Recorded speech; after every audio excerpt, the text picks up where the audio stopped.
तो हेलो दोस्तों, स्वागत है हमारे यूट्यूब चैनल एग्ज़ाम बोर्ड पे। कुछ समस्या के कारण वीडियो थोड़ा प्रॉब्लम हुआ बनाने में, इसके लिए क्षमा चाहते हैं। आज शुरू करते हैं प्राचीन भारतीय इतिहास की जानकारी के अन्य स्रोत के बाद का इतिहास। कैसे हम जैसे समस्त भारत में 16 महाजनपदों का उदय होता है, उस महाजनपद में मगध कैसे शक्तिशाली महाजनपद उभरता हुआ प्रतीत होता है। साथ ही क्षेत्रीय राज्यों का उदय, जिसे हम 16 महाजनपद के रूप में जानते हैं। यहाँ बात करेंगे क्षेत्रीय राज्यों का उदय। सही मायने में कहा जाए तो 16 महाजनपदों का उदय। एक तरह से कहा जाए तो 6ठी शताब्दी ईस्वी पूर्व को एक परिवर्तनकारी काल के नाम से जाना जाता है। ऐसा किस लिए कि एक परिवर्तनकारी काल के नाम से किस लिए जाना जाता है, क्योंकि ये एक ऐसा समय था जिसमें राज्यों नगरों के साथ साथ सिक्के एवं लोहों का प्रयोग होने लगा। साथ ही रजवाड़ों का उभरता स्वरूप बाहर आने लगा, जिससे शासक शासन करने के आभार होने लगे। साथ ही क्षेत्रीय राज्यों के उदय के साथ साथ बौद्ध एवं जैन धर्म अस्तित्व में आए। कैसे बौद्ध एवं जैन धर्म समाज के बीच अपनी या समाज को सुसंगठित करने के लिए अपने विचारधाराओं को उनके सामने प्रकट किए।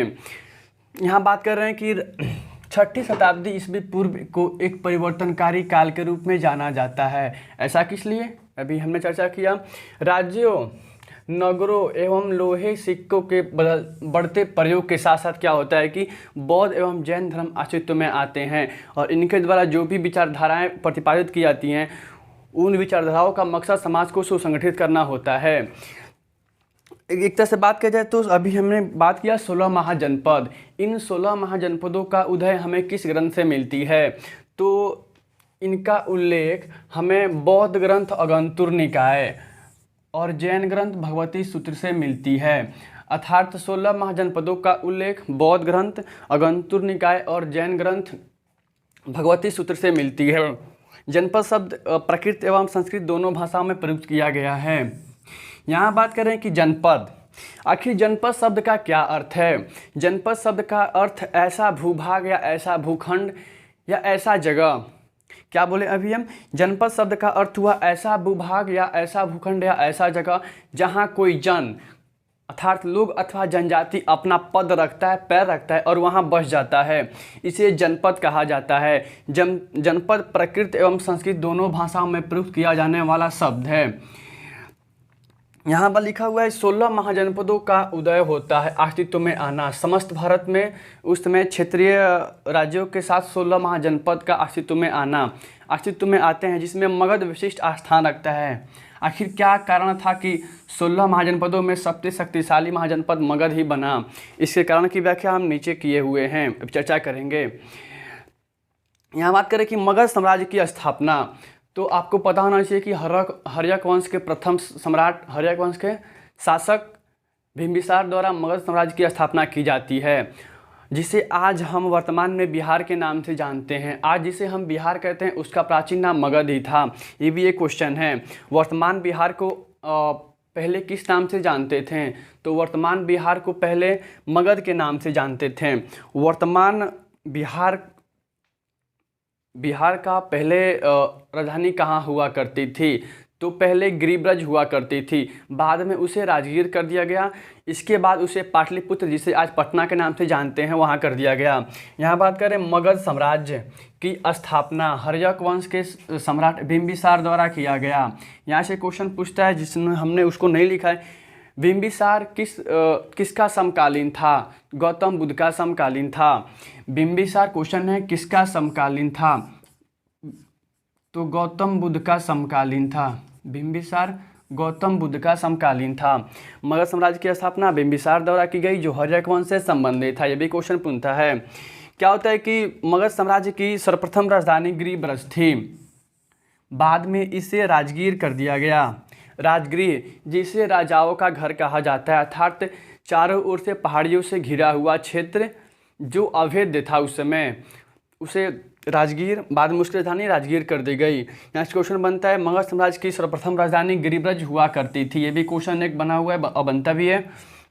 बाद में इसे राजगीर कर दिया गया, लेकिन अभी हमने बोला कि 6ठी शताब्दी ईस्वी पूर्व को एक परिवर्तनकारी काल के नाम से जाना जाता है। ऐसा इसलिए कि वो उस समय एक ऐसे मतलब प्रचलन था कि अगर मगध सम्राट बनना है या अगर सत्ताधारी अगर सत्ता हासिल करना हो तो अपने से जो मतलब एक प्रथा चली हुई थी कि सत्ता हासिल करने के लिए अपने पिता की मृत्यु मतलब हत्या करना, उसी में उदयन द्वारा अपने पिता अजातशत्रु की हत्या की जाती है।